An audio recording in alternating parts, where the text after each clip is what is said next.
Bismillahirrahmanirrahim. Assalamualaikum warahmatullahi wabarakatuh. Alhamdulillahi rabbil alamin. Wassalatu wassalamu ala asyrafil anbiya'i wal mursalin wa ala alihi wa ashabihi ajma'in.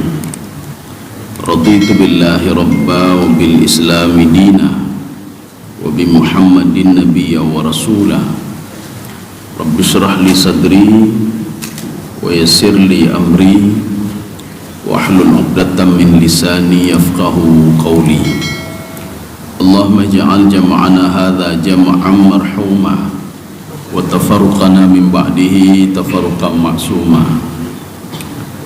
Yang saya hormati BKM Masjid, Imam Ci, kemudian Imam Rawatib, kemudian pengurus BKM, kemudian tamu kita pada subuh ini dari Jumat Berkah, ini koordinator, kemudian ada ketua BKM, ini gure-gure mendung ya. Kemudian seluruh jamaah kaum muslimin dan muslimat yang dirahmati Allah Subhanahu wa taala. Di dalam surah As-Sajdah yang barusan dibaca oleh imam tadi, jadi imam membaca yudabbirul amra minas samai ilal ard. Yudabbir itu artinya mengatur. Jadi makanya kenapa ada tasydid di situ, artinya Allah itu mengatur secara kontinu, terus menerus. Kemudian mengatur ini ada dua, ada mengatur mutlak. Mutlak itu bagaimana? Seperti langit diatur oleh Allah Subhanahu wa taala untuk tetap seperti itu. Kemudian semua tata surya yang sudah diciptakan oleh Allah diatur sedemikian rupa. Kullu fi falaki yasbahun. Jadi semua menurut aturan Allah Subhanahu wa taala. Makanya malaikat itu diatur oleh Allah Subhanahu wa taala, yusabbihunallaha wa la yarfa'una ru'usahum hatta yaumil qiyamah. Jadi mereka itu diatur oleh Allah untuk terus bertasbih kepada Allah Subhanahu wa taala, dan tidak pernah mengangkat kepalanya sampai hari kiamat. Jadi semua sudah diatur oleh Allah sedemikian rupa. Kapan terbit matahari, kapan terbenam matahari, kapan muncul bulan, kapan muncul bintang. Jadi artinya semua sudah diatur oleh Allah. Ini yang pertama. Yang kedua, ini nisbi namanya. Nisbi itu bagaimana? Allah Subhanahu wa taala sudah mengatur kehidupan manusia sedemikian rupa, tapi diberikan pilihan oleh Allah kepada manusia, mau pilih atau enggak ya, ini Pak. Maka ini namanya petunjuk bayani namanya. Jadi artinya Allah Subhanahu wa taala dalam segala segi manusia, dalam segala tingkah laku manusia diatur oleh Allah dengan sedemikian rupa. Maka dalam Al-Qur'an itu kan penuh aturan-aturan. Jadi artinya apa? Dari bangun tidur diatur, makanan diatur, semua diatur. Bahkan di dalam Al-Quran itu sampai makan pun diatur oleh Allah Subhanahu wa taala. Ya. Jadi makanya Allah mengatakan dalam Al-Quran itu, ya ayuhan nas, ya kita sudah membahas juga kalau dalam Al-Quran itu disebutkan an-nas itu makna positif. Kalau disebutkan al-insan itu menjurus kepada makna negatif. Jadi makanya seperti dalam Al-Quran hudan linnas, begitu banyak orang yang membaca Al-Quran tapi nggak dapat petunjuk dari Al-Quran. Jadi yang dimaksudkan dengan hudan linnas di sini orang yang menggunakan akalnya, menggunakan hatinya, walaupun dia itu Yahudi, Nasrani, siapapun dia. Ketika dia itu menggunakan akalnya, hatinya untuk mengkaji Al-Quran, orang ini akan diberikan petunjuk oleh Allah Subhanahu wa taala. Dan Al-Quran tidak pernah diberikan petunjuk oleh Allah kepada al-insan, tetapi selalu an-nas. Jadi makanya di ayat Al-Quran juga Allah mengatakan, ya ayyuhan nas, wahai manusia, kulu mimma fil ardi halalan thayyibah. Jadi sudah diatur semua di dalam Al-Quran. Artinya makanan itu tidak hanya halal saja, udah pegahnya halal makanannya, tetapi harus thayyibat. Thayyibat itu yang baik. Maka Imam Asy-Syafi'i mengatakan di dalam kitab beliau itu, apa kata Imam Asy-Syafi'i? Yang dimaksudkan thayyibat itu ghaira mudar, tidak memberikan mudarat. Ada makanan halal tapi mudarat nih Pak. hanya dapat jauh. Waktu dapat jauh ke alergi ini. Ketika kita makan sudah kena penyakit ini penyakit itu, padahal halal dia. Maka sampai di situ diatur oleh Allah Subhanahu wa taala. Nanti ada juga makanannya baik, tetapi hana ada. Halal itu kan sampai penyembelihannya, alat yang digunakan dan lain sebagainya. Itu kan halal di situ. Oh, dah pegang lemaunya, okey, lemaunya, Pak. Tetapi cara penyembelihan tidak baik, maka tidak halal. Ya. Jadi artinya dengan sedemikian rupa diatur oleh Allah Subhanahu wa taala. Makanya kenapa ketika menyembelih binatang itu disuruh mengucapkan bismillahirrahmanirrahim, mengucapkan nama Allah Subhanahu wa taala. Kenapa? Karena kalau tidak kita ucapkan, yang pertama Allah tidak ridha. Yang kedua, binatang juga tidak ridha, hana ridha. Kenapa tidak ridha? Di dalam tafsir Al-Baghawi, apa kata beliau? Tasbihnya binatang itu seperti katasbihil malaikah. Mereka bertasbih seperti tasbihnya malaikat. Subhanallah wa bihamdihi, subhanallah wa bihamdihi, tabe mentasbih. Makanya tidak ridha dia kalau dia itu disembelih tanpa membawa nama Allah Subhanahu wa taala. Mana contohnya? Jadi pada suatu hari, ada dalam sebuah riwayat itu, malaikat ingin mencabut nyawa seorang hamba. Ketika dia lewat kakinya, apa kata kakinya? Kamu tidak bisa sembarangan. Ini kaki ini selalu pergi ke masjid, jauh masjid tapi bagaimana mau tarik kaki, mau tarik roh dari kaki ini? Tidak bisa. Ya. Akhirnya malaikat mencoba untuk dari kepalanya, dari tangannya. Apa kata tangan? Oh, tidak bisa sembarangan. Ini tangan ini selalu bersedekah, tangan ini selalu berbuat kebaikan. Akhirnya malaikat mencoba lagi melalui kepalanya. Apa kata kepala? Oh, kamu tidak bisa sembarangan. Ini kepala ini selalu sujud kepada Allah Subhanahu wa taala. Jadi hanya sembarangan. Akhirnya malaikat kembali kepada Allah. Apa kata malaikat? Bagaimana cara saya mencabut nyawa dia? Apa kata Allah? Bawalah nama saya, ucapkanlah bismillahirrahmanirrahim. Roh itu akan patuh kepadaku, kata Allah Subhanahu wa taala. Kenapa? Karena dia terus bertasbih kepadaku. Bawalah namaku. Yang begitu pula binatang itu. Maka kenapa binatang itu ketika disembelih diucapkan bismillahirrahmanirrahim? Kalau tidak, wa innahu lafisq, maka fasik dan tidak halal untuk dikonsumsi. Ya. Kenapa? Karena tidak diucapkan bismillahirrahmanirrahim. Nanti berbeda dengan ada kejadian nanti pada masa Rasulullah. Ada sahabat mendatangi Rasulullah, ya Rasulullah, ini kita ragu-ragu ya Rasulullah. Ini makanan ini dibacakan disembelih dengan baca bismillah atau tidak? Kami ragu-ragu ya Rasulullah. Apa kata Rasulullah? Ini karena dalam konteks lain nih, Pak, karena ragu-ragu ya. Maka Rasulullah mengatakan bacakan bismillah pada daging itu, kata Rasulullah sallallahu alaihi wasallam. Ini kalau ragu, Pak. Tetapi kalau kita lihat langsung orang menyembelih tidak mengucapkan bismillahirrahmanirrahim, dapat tinggal wa innahu lafisq. Fasik ya, Pak. Kaum muslimin sedang jamaah yang dirahmati Allah. Jadi artinya apa? Sampai makanan diatur oleh Allah Subhanahu wa taala. Pengaturan ini semuanya untuk manusia. Pengaturan langit dan bumi dan lain sebagainya semua untuk mereka. Artinya apa? Mereka itu pernah ditawarkan oleh Allah Subhanahu wa taala langit. Ada yang mengatakan bukan langit saja tapi isi langit, itu para malaikat. Jadi bukan bumi saja tapi isi bumi. Ya, isi bumi. Apa itu isi bumi? Binatang-binatang dan lain sebagainya. Mereka mengatakan, ya Allah, kami tunduk dan patuh apa yang kau perintahkan ya Allah. Semua demi kemaslahatan mereka sendiri. Akhirnya Pak, tidak pernah kita lihat matahari itu ketemu dengan bulan kecuali nanti hari kiamat. Wa jumi'asy syamsu wal qamar. Nya nur kiamat baru ada, Pak.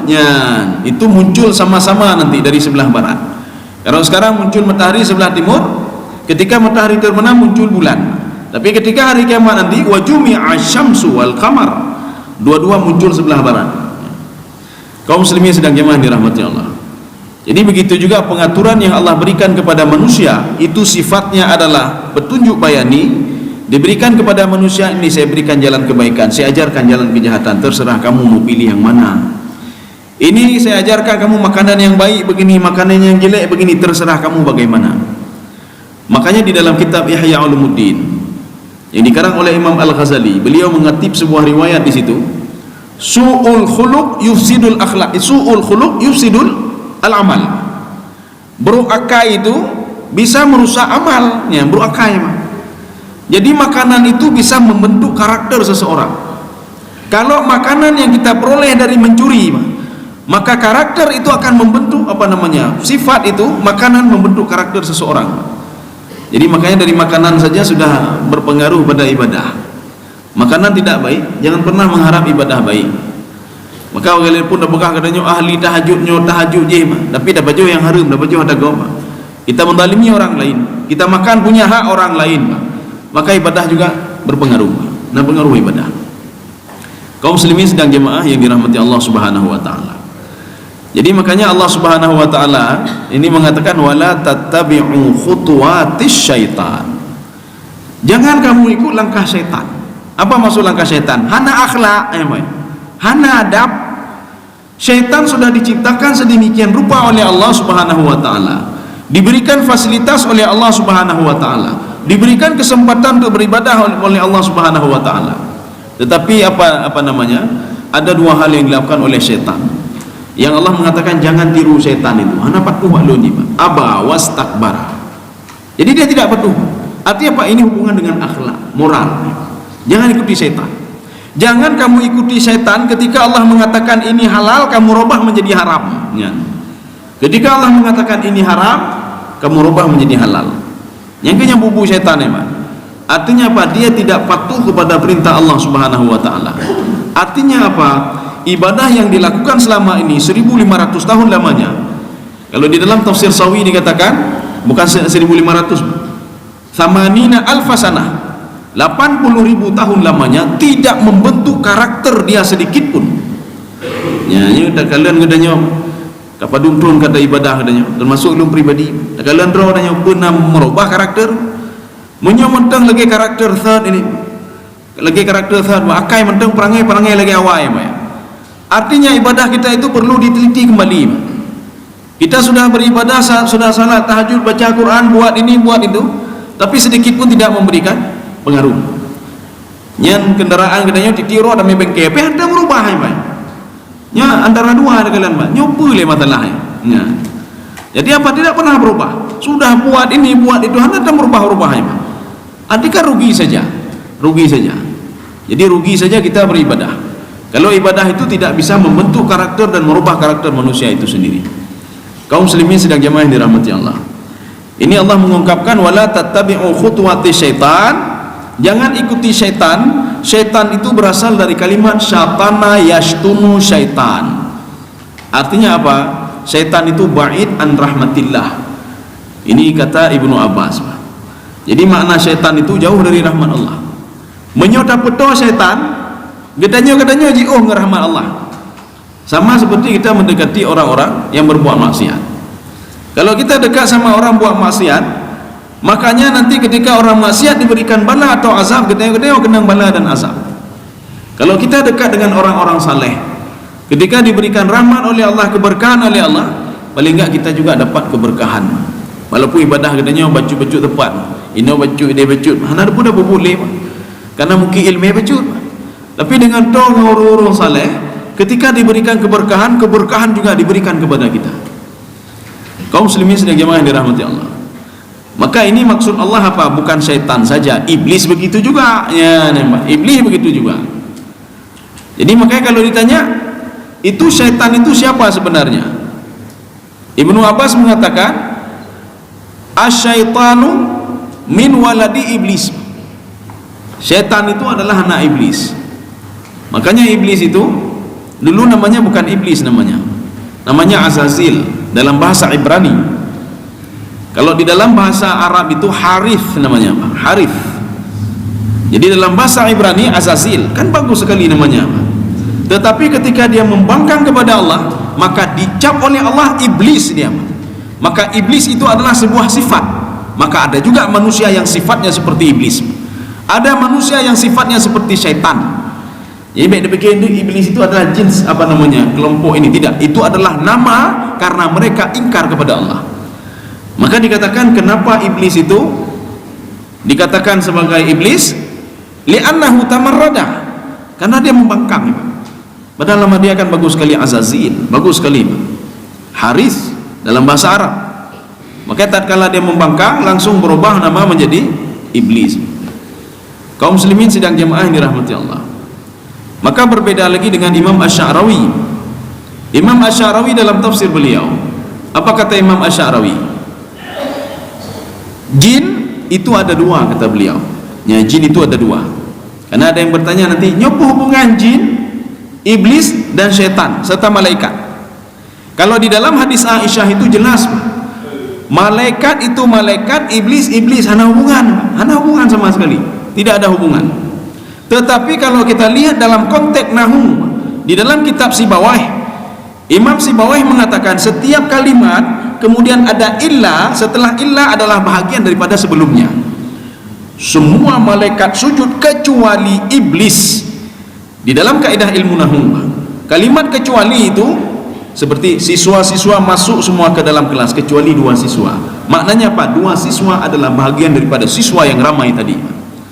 Maka kalau di dalam konteks ilmu nahu, iblis itu adalah bahagian daripada malaikat.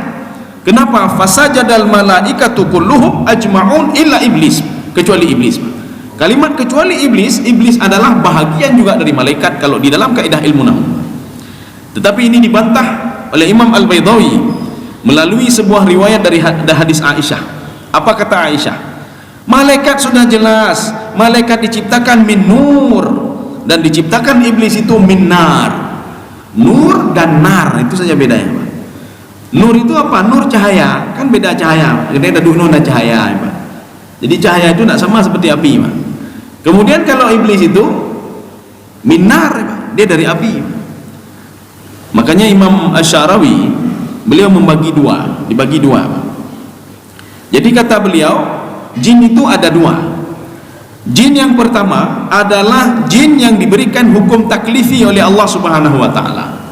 Ini diperkuat oleh Imam Al-Qatadah dalam tafsir beliau. Apa kata beliau? Jin yang jenis pertama ini yatazawwaju wa yalidu wa yamutu. Yatazawwaju wa yalid wa yamut. Jadi dia ini juga menikah. Jin yang pertama, dia juga punya keturunan dan dia juga mati. Ya. Maka beda pegangan dia, kamu medang ibadah ya Allah? Tidak. Jin yang kelompok pertama juga dituntut untuk beribadah oleh Allah Subhanahu wa taala. Wa ma khalaqtul jinna wal ins illa liya'budun. Jadi tidak aku ciptakan jin dan manusia kecuali untuk menyembahku. Ini maknanya apa? Ini seperti tadi Pak, nisbi. Ya. Kalau tadi mutlak. Kalau mutlak itu tidak ada pilihan lain. Malaikat tidak ada pilihan lain kecuali sujud kepada Allah dan bertasbih kepada Allah. Tapi manusia, jin ada dua kecenderungan. Mau ibadah atau tidak? Mau patuh atau tidak? Mau diatur atau tidak? Ya, maka sebagian orang ada yang mau diatur, ada yang tidak mau diatur. Ketika diatur makanan kamu begini, hai itu, nah jangan atur dulu nih Allah. Makanya Allah mengatakan manusia itu kadihun ila rabbika kadham famulaqi. Kadihun itu apa makna kadihun? Dalam tafsir Sawi, kadihun itu kadihun imma fil khairi wa kadihun imma fi syarri. Ada orang banyak berbuat dosa, terus dosa dia kumpulkan. Dosa kumpul dosa. Tidi orang menyahana kumpul dosa hana mangan. Seperti tabungan, tabung. Dia kumpul dosa. Ini kadihun namanya. Ada lagi satu kelompok, dia mengumpulkan kebaikan selalu. Dia kumpul kebaikan apapun dia lakukan, sekecil apapun. Karena kebaikan itu bukan pada jumlah banyaknya, tidak, tetapi pada nilai. Ya. Jadi Allah itu melihat pada nilai. Nanti beda pegang ya Allah, kamu haik lagi tamu Rasulullah, tanggup ya Allah. Semayang tengah malam dari Abi Isya sampai subuh, tanggup kamu ya Allah. Bukan itu yang diharap oleh Allah. Yang diharap adalah nilainya. Ada nilainya enggak? Untuk apa kita salat malam dari Abi Isya sampai subuh tetapi tidak khusyuk kepada Allah? Lebih bagus kata Ibnu Abbas, salatnya 2 rakaat saja tapi khusyuk nilainya. Ini lebih bagus kata Ibnu Abbas daripada bangun tengah malam sampai subuh hari. Kaum muslimin sedang jemaah yang dirahmati Allah. Maka kelompok jin inilah yang pertama ini adalah jin, kata Imam Al-Qatadah, dia itu menikah, dia punya anak dan dia juga mati. Dia juga mati, bukan tidak mati. Ya. Kemudian jin yang kedua, kata Imam Asy'arawi, adalah jin yang pernah meminta kepada Allah Subhanahu wa taala, anzirni ila yaumi yub'atsun. Kelompok jin yang bermasalah dengan Allah, sehingga dia minta waktu, tenggang waktu yang panjang. Makanya dia selalu menggoda manusia di mana saja dia goda, Pak. Makanan halal ibaga haram, yang haram ibaga halal, ya. Dan jin ini juga, jenis kedua ini pernah protes kepada Allah. Dan ada protesnya, Pak. Itulah iblis, Pak. Golongan iblis dan jin ini, Pak. Iblis dan setan. Mereka protes kepada Allah Subhanahu wa taala. Ya Allah, don cukup sayang ke Adam. Dia makanya apa nanyihan, tidak mau ada keberadaan Adam. Naku baju ni naku maka baik naku ni aku ke lagi iblis ni. Baik naku baik nak takabur ni lagi iblis ni, seperti iblis. Mau dipuji aba dan membangkangnya lagi iblis mendu. Maka Allah katakan wala tattabi'u khutuwati syaitan. Jangan ikuti syaitan. Makanya iblis mengatakan, ya Allah, engkau memberikan ini jelas, makanannya jelas, semua jelas. Mandu jelas na jawab, ya Allah. Bahkan kamu hanya jelas, ya Allah. Ya, jadi makanya ketika di surga itu kan 4 yang dibuang. 4 yang dibuang. Nabi Adam, kemudian yang kedua, kemudian dalam catatan, surga itu adalah surga tajribah, bukan surga yang digambarkan dalam Al-Quran, jannatun tajri min tahtihal anhar, karena belum ada orang yang masuk dalam surga itu. Ini namanya surga tajribah versi Imam Sya'rawi, Pak. Surga tajribah itu cuma ada 4 sifat. Tidak haus, tidak lapar, tidak telanjang. Makanya ada baju Nabi Adam di situ, Pak. Dan satu lagi nyaman, hanathu'um. Ini itu sifat surganya Nabi Adam alaihissalam. La tadma'u fiha wa la ta'ra. Disebutkan. La tadma'u fiha. La alla taju'a fiha wa la ta'ra. Wa la tadma'u fiha wa la tadha. Itu sifat surga Nabi Adam alaihissalam. Ketika Nabi Adam dan istrinya dan iblis serta ular bermasalah. Kenapa ular bermasalah? Ular membantu iblis ketika menggoda Nabi Adam alaihissalam. Makanya ketika perbuatan maksiat itu berlangsung, orang buat maksiat, yang menyetujui maksiat, yang dua-dua gelana oleh Allah, termasuk Nabi Adam alaihissalam. Di dalam kitab tafsir Ibnu Katsir, apa kata Allah pada Nabi Adam? Padahal Nabi Adam kan dimuliakan sekali oleh Allah. Dan Allah menyuruh kepada iblis untuk sujud kepada Nabi Adam. Maksud sujud di sini adalah at-tawadhu tahiyatan wa ta'dhiman lahu. Tawadhu, merendah diri di depan Nabi Adam. Tetapi apa? Tidak mau, iblis tidak mau, Pak. Tidak mau dia merendah diri pada Nabi Adam alaihissalam. Jadi artinya apa ini? Dia sudah membuat kesalahan, dan 4 ini, ya, Nabi Adam, Siti Hawa, kemudian iblis, kemudian ular. Ular yang membantu Nabi Adam, membantu iblis untuk menggoda Nabi Adam. Mereka dikeluarkan 4 ini. Nabi Adam itu kemana dibuang? Hindi, Sarandip, ke Sarandip di India. Kemudian Siti Hawa kemana? Ke Jeddah. Kan cukup jauh, apa? Sarandip dan Jeddah kan jauh, 2. Iblis kemana? Iblis ke sebuah kampung namanya Ailah. Kita mungkin pernah mendengar itu di Yordania. Ailah adalah kampungnya Nabi Lut alaihissalam yang pernah diangkat oleh Jibril dan dibalik ke bawah. Dzi quwwatin 'inda dzil 'arsy makin, muta'in thamma amin. Kemudian ular kemana? Ular ke Isfahan, ya. Isfahan, Iran. Jadi coba nanti apa dicek. Makanya inilah kalau versi tafsir, makhluk binatang yang pertama hidup di dunia akhirnya ulu. Kenapa ulu? Karena ularlah yang saya sudah pernah menyuruh pada ada beberapa antropolog, ya. Coba selidiki sebentar apa betul artinya apa. Versi tafsir begini, artinya ular itu di Isfahan. Apakah benar ular adalah makhluk pertama di dunia ini? Kalau kita lihat dari itu, betul ular itu adalah makhluk pertama, karena dia yang dilemparkan ke bumi oleh Allah Subhanahu wa taala. Sehingga Allah mengatakan fiha tahyauna wa fiha tamutun, di situ kamu hidup, di situ kamu mati, dan di situ juga kamu dibangkitkan, kata Allah Subhanahu wa taala.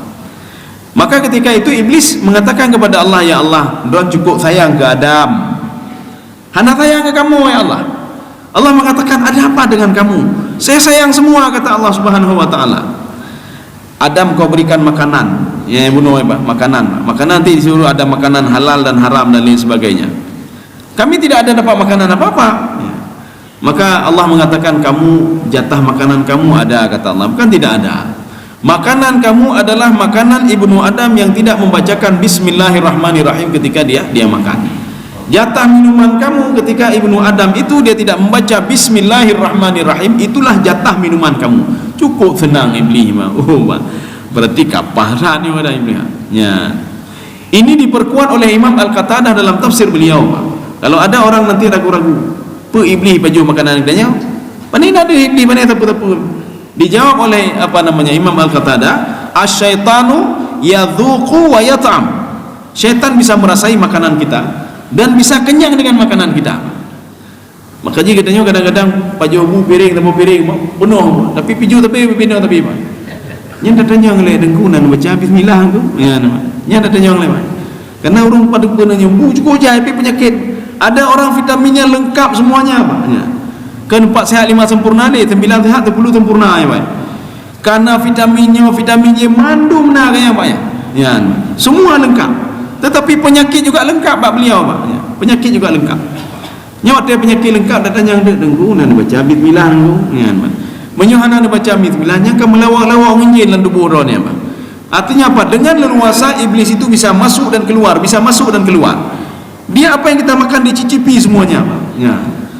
Makanya untuk supaya ini bacalah bismillah. Bismillah adalah salah satu potongan surah Al-Fatihah yang ditakuti oleh iblis. Kemana saja Pak? Maka di dalam tafsir Al-Baitawi beliau mengutip sebuah hadis Rasulullah SAW. Barang siapa yang tidak membaca bismillah fahuwa akta abtar, putus. Arti putus apa? Hana berkah. Hana berkah. Maka kemana saja keluar bismillahirrahmanirrahim. Bismillahirrahmanirrahim. Kemana saja bismillah. Jadi makanya dalam makanan kami begini bismillahirrahmanirrahim. Nanti baik makanan harum dah baca bismillah ni Pak. Bukannya supaya jauh setan bismillah tetap harum ni Pak. Jadi makanya kalau sudah makan haramnya ada tacok ada gop, tacok ada gop, ada korupsi ada gop. Nya walaupun dah baca bismillah nya tetap harum je Pak. Ya ada bikin pun hala Pak. Nya makanan harum ada korupsi bismillahirrahmanirrahim. Allah nebu berkah makanan hana berkah Pak. Kalau tacok ada gop ya. Maka makanan itu halalan thayyibah. Sudah halal dari segi ainnya sendiri halal, makanan itu halal. Ubek dah pegang lun sembelih bui secara islami dah baca bismillah bui haram. Oh lun sembelih hasai dah pegang apa? Lun sembelih secara islami tetap haram. Kenapa? Ainnya haram. Jadi makanya halal itu ainnya, penyembelihannya dan lain sebagainya. Nyobe ente tacok mana kalau dati mana nyo ka hala mendum. Rupanya kita ambil tabuh belanggang yang biasa. Orang lain memasak bui dalam belanggang tak masalah kena ka jadi haram lamanya. Artinya sedemikian rupa diatur oleh Allah Subhanahu wa taala. Dari makanan saja bisa membentuk karakter seseorang. Maka baik betalah hendak kedanya Pak. Kalau ada seorang korupsi harta di kantor dia dikorupsi Pak. Dikorupsi harta masyarakat. Kemudian setelah korupsi dia berikan makanan untuk anak-anaknya Pak. Maka hasil korupsi membentuk karakter anaknya Pak, yang keras kepala, keras hati ya ni Pak. Maka mereka berdoa Allah, ya Allah pekan lu keras hati. Maka seakan-akan Allah bertanya lagi, kamu duit itu dari mana kamu kasih kepada anakmu ya. Jadi ini berpengaruh pada ibadah. Jadi makanya ada Ibrahim bin Adham. Jadi ketika beliau beli penajihan kurma, jadi beliau beli kurma berangkat dari Mekah menuju ke Palestina atau Madinah ya Pak. Jadi ketika beliau beli kurma, beliau sekilo kurma.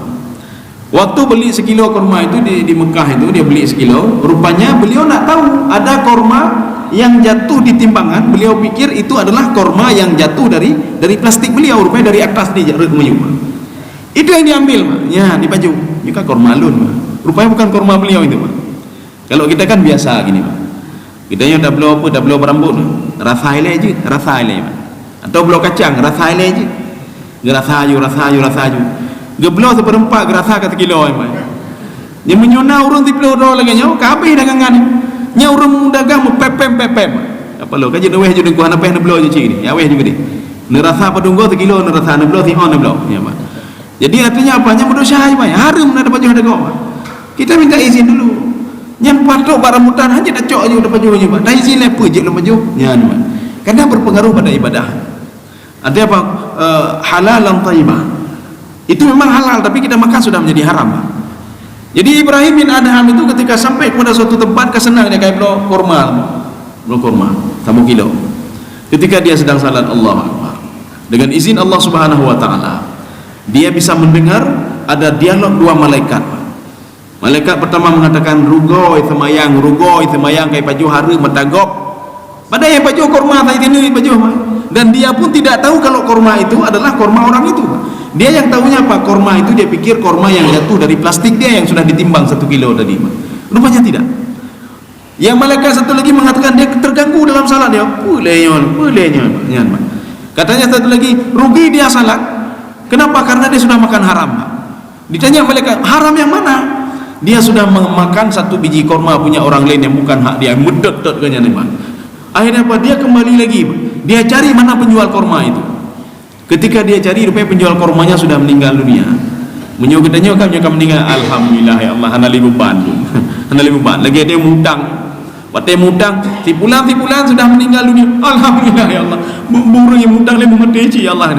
Gede udah pikir bebas ya, Pak. Tidak bebas kita, Pak. Maka tidak bebas. Maka ketika dia sudah meninggal dunia, dia makin takut lagi. Kapalonyo kibanya kormalonya. Akhirnya apa? Dia menanyakan mana ahli warisnya. Ketika dia datang ditunjuk, ini ahli waris ada di sini dekat Mekah ini. Dia datangi.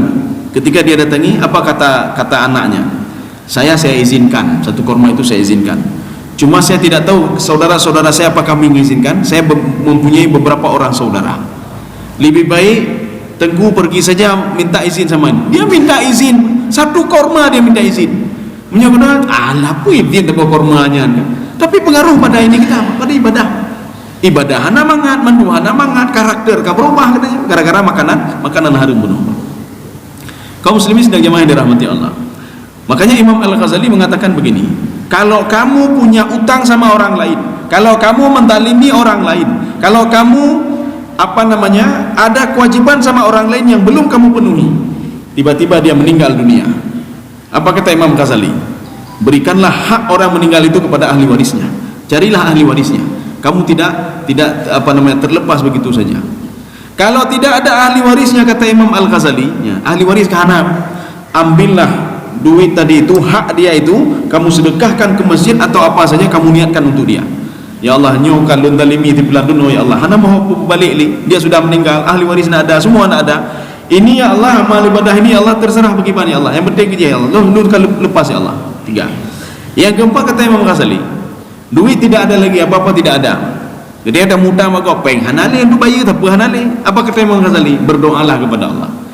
Berdoalah kepada Allah, mudah-mudahan di padang mahsyar nanti orang yang bersangkut paut dengan kamu tidak menuntut kamu, kata Imam Al-Ghazali. Tetapi saya tidak yakin, kata Imam Ghazali. Orang pasti menuntut kamu. Sekecil apapun dia akan menuntut kamu. Ya, makanya katanya baik nak fikir ni, alah kau ubutnya, ubutnya. Ya. Walaupun ubutnya, maka bahaya sekali. Dia mesti duduk kedai kopi mah. Oh mak ketua mepeng nama ayam. Badai kopi cuma leher ribe. Ai tengok lembayu leher ribe dan berahim. Kan masalah leher ribe masalahnya, bukan itu masalahnya. Ketika kita pulang meninggal dunia dekedi, hana tok debu leher ribe ya, maka ketika nanti tengku imum, ya mungkin utang-utang yang ubud harap dihapus, dipegah liur muka kedai kopi, hapus utang ubud mah. Nanti $10 lagi ganyan leher ribe di $10 kali $10 hana lupa maaf kali urangnya mah. Hana lupa maaf. Kan bermasalah kita mah. Jadi makanya bermasalah gara-gara $3.000. Bermasalah gara-gara kita ngomongin orang lain. Bermasalah gara-gara kita ambil hak orang lain padahal sedikit yang kita ambil. Bermasalah ibadah kita itu pada makanan yang kita konsumsi, Pak. Makanya ada di dalam Dr. Yasir Burhami di dalam kitab beliau. Ini salah satu kitab tasawuf juga, A'malul Qulub. Beliau mengatakan apa? Di situ ada kajian wara'. Wara' itu apa? Wara' itu menjaga diri, Pak. Menjaga diri bagaimana? Seorang menjaga diri supaya makanan itu tidak masuk yang haram ke tubuh dia, dan supaya dia itu enak beribadah. Itu ada 3 ya, kata beliau. Yang pertama, wara' terhadap yang haram. Bagaimana wara' yang haram? Ketika dia tahu ini haram, makanan ini haram, tidak boleh dikonsumsi, gepeji ya, apapun kejadiannya. Onyo harum kan haklun, gepeji ya, nyokan akalun, bejiu, nyokan haklun, bejiu. Jadi nak mudah dekati makanan haram. Jadi makanya ketika kita konsumsi, onyo harum hajin, onyo cara memulai harum, hajin, onyo cara sembelih harum, hajin pakai, onyo caranya harum yang boleh pakai. 1. Yang kedua, al-wara' fi syubhat. Syubhatnya ragu-ragu ya, Pak. Ketika dia ragu-ragu, ini benar atau tidak, ini bagaimana, ini begini atau tidak, penyembelihan bagus. Orang yang warak jenis kedua, memang berat cik Pak, jenis kedua ini, dia tinggalkan itu, alah hai dong jin. Oh nyo kamu tilik-tilik peng pribadi katanya ngempreng anak yatim, kan sudah syubhat. Ketika syubhat, maka dia meninggalkan yang syubhat itu. Kakilah, cok juga anak yatim gede, nyan. Untuk apa kita ambil kita? Kalau kita kan tidak, alah cok juna hak lun di sini, ada bupu, nah talon di sini cok ju ya nih. Padahal harganya cuma 40.000 rupiah. Ada anak yatim ratusan ribu, harganya cuma 40.000. Nah talon cok ju hana bupunya, hana bupu. Jadi ada kita sudah meremehkan sesuatu, yang sesuatu hal itu nanti bisa membentuk karakter kita Pak, dan susah beribadah pada Allah. Gara-gara makanan tadi, gara-gara suatu hal yang haram tadi. Dua. Sekarang yang ketiga, ini yang susah tadi kita lakukan. Yang ada bubuk nih Pak. Ini pada level-level tinggi saja ini Pak. Warak terhadap suatu hal yang halal. Yang halal dia warak. Bagaimana warak terhadap yang halal? Ya. Padahal yang dilakukan itu adalah halal. Itu contoh. Ada seorang pembersih cleaning service ya, Pak. Ya. Atau seorang pembantu rumah tangga. Atau seorang itu mencet, Pak. Itu mencet. Habis kita mencet kan halal. Tenaga sendiri, semua sendiri, tidak makan haram dan lain sebagainya. Dia keringat sendiri, kemudian dia kerja sendiri, tidak diambil punya orang lain, tidak diambil kuasa orang lain, kuah-kuah ke dalam itu. Tapi ketika siap dia kerja, tukang hijau peng, cok peng. Hasil kerja tu apa? 500 ribu aja, cok peng. Ketika dia mulai kalau tuan lu main judi, tuan lu nyo icu ada gop, korupsi ada gop, ya jo kelun lo. Padahal itu kan halal. Orang yang paling tinggi levelnya itu adalah warak terhadap yang halal. Menyebutnya HE, Pak. Kita yang belum sampai tingkatan itu, level itu, Pak. Kita mungkin masih level yang pertama, Pak. Level yang kedua api makan tarik-tarik ini, Pak. Kita kena. Menyo level pun hula bertatulah, Pak. Level kedua HE ni. Level ke HE je ni, Pak. Kenapa? Allahnya ke keringat long kedranya, nak mau dia, Pak. Tetapi kalau orang yang level sudah tinggi kali, Pak, dia lihat diselidiki harta ni, Pak. Oh, pencuri tuan lun, kakak hana perle cok pengen, hana perle lun, Pak. Enggak mau saya gara-gara wang padumnya membuat ibadah hana tenang li ibadah, Pak. Katutah ibadah kedanya, Pak. Makanya ibadah itu erat kaitannya dengan makanan yang kita makan, ya. Maka kalau selama ini kenapa susah beribadah, check up dulu, Pak. Lagi mudah pekan tutah kamu tu dah. Cek le, Pak. Nyoba pun meten penyo je, Pak. Cek le, Pak. Menyo ka meten payah bongkar metennya katutah, Pak. Menyo ka hati yang payah bongkar hati, Pak. Yang katutah, Pak. Tapi kalau ada masalah-masalah lain, ya, masalah lain dah mendaji. Kita pernah makan haram dan lain sebagainya, diberikan kunci oleh Allah Subhanahu wa taala, tinggalkan yang haram itu. Tinggalkan yang haram. Hana mungkin kena ada coknya dan hana mungkin, tinggalkan yang haram dan jangan konsumsi lagi dan bertobat kepadaku, kata Allah Subhanahu wa taala. Ya, jadi makanya sebagai penutupnya, ada seorang pemuda, ini riwayat ini sudah ma'ruf sekali ini, Pak. Ada seorang pemuda, dia itu naik ke atas sebuah bukit dan berdoa kepada Allah sampai mengeluarkan air matanya, berdoa kepada Allah dan dia bertobat kepada Allah. Tetapi taubatnya tidak diterima oleh Allah. Ketika itu malaikat bertanya, ya Allah, apakah ya Allah? Dia padahal ikhlas sekali dia bertobat kepada Engkau ya Allah. Dia keluarkan air matanya, dia bertobat kepada Engkau ya Allah. Apa dijawab oleh Allah Subhanahu wa taala? Bagaimana saya terima taubatnya? Malbasuhu haram. Itu pakaian yang dia pakai untuk bermunajat kepadaku diperoleh dari yang haram. Ya, Pak. Jadi makanya dipertegas lagi oleh Imam Al-Ghazali. Ada beliau mengutip dari hadis Rasulullah SAW. Kalau harga baju ini 10 dirham, 1 dirham diperoleh dari yang haram, jangan pernah harap salatnya akan diterima oleh Allah. Artinya apa? Rezeki yang dia cari itu ada dari haram cuma berapa persen, 10%, Pak. Tetapi salatnya juga tidak diterima oleh Allah Subhanahu wa taala. Harum gelih mendum, ya nih, Pak. Ghudhiya min haram. Dia masih mengkonsumsi yang haram. Dia masih makan yang haram. Fa kaifa yustajab? Bagaimana mau diistijabah doa dia? Kalau mau diistijabah doa dia, pakaian yang haram tadi tanggalkan, cari pakaian yang lain, Pak, yang halal, bida, Pak. Jangan mengkonsumsi lagi yang haram. Nya yang haram dah konsumsi, ya Allah, nabu ma'ahlun. Kenapa maaf mentang konsumsi yang haram? Mentang dah korupsi dah kau, mentang dah coha kau. Kalau mau minta maaf, tinggalkan perbuatan itu, Pak. Tinggalkan itu, Pak. Ya. Jadi baju yang kita pakai tinggalkan itu, Pak. Jadi ada apa yang haram-haram baik mentini bagi yang belum dalam ibadah. Dia dah baca Quran, dah peroleh Quran dengan cara yang haram. Bagaimana mau diterima? Bagaimana mau Makanya ibadah itu urat kaitannya dengan makanan yang kita makan, sesuatu yang kita konsumsi. Jadi mudah-mudahan ya kita selalu mencari rezeki yang halal. kita selalu makan yang halal, kita seleksi dulu, kecuali memang tidak tahu sama sekali hana ada depu-depu itu kan apa ma'fu anhu, artinya sudah dimaafkan oleh Allah. Hana ada depu nyobui tapi dapat jauh sih hana ada depu ya. Kemudian ada di dalam nanti konsep-konsep fikih nanti ada nanti suatu hal yang mudaratnya. Arti mudarat pun dalam keadaan darurat memang harus, maka makan babi itu pada posisi halal, tapi untuk mudarat saja. Artinya ala kadar saja. Jangan nanti setelah makan bui memangan lagi cita mah cuduknya. Bak tambah baca cuduk kan harum ya. Tapi kalau hanya sekedar umanyo hana mungkin gimana caranya? Maka makan hanya sekedar saja. Menyo tambah lam yang penting harum. Jadi makanya kita jaga ibadah kita ini dengan makanan. Jadi jangan apa namanya santap aja Pak, santap aja makanan. Artinya apa? Cek dulu nyon pane, nyon dari pane supaya kualitas ibadah kita juga ada kualitas ibadahnya. Jadi jangan kita konsumsi makanan haram, beribadah tetap kepada Allah Subhanahu wa taala, ini berpengaruh pada ibadah kita dan juga berpengaruh pada batin kita. Kenapa susah sekali beribadah? Kenapa berat sekali beribadah? Karena nanti ada hal-hal yang besar. Contoh yang besar itulah hati. Nya menyo hati na pebuma fi suqul khuluq, kemudian kueh kegop, dengki kegop, kemudian takabur, nya penyakit hati mah. Nya payah bongkar mutin mah, nya lagi nya. Payah bongkar mutin mah. Artinya apa? Membutuhkan kepada latihan untuk menghilangkan itu. Maka dibongkar mesin peji. Tetapi kalau ada hal-hal yang lain, dia makan haram atau apa, tinggalkan haram itu saja. Haram itu tinggalkan. Oh dia ada buat ambil punya, tinggalkan itu dan minta maaf pada orang yang bersangkutan. Mudah-mudahan ada manfaatnya bagi saya sendiri dan jemaah sekalian. Subhanakallah bihamdika, asyhadu an la ilaha illa anta, astaghfiruka wa atubu ilaik. Assalamualaikum warahmatullahi wabarakatuh.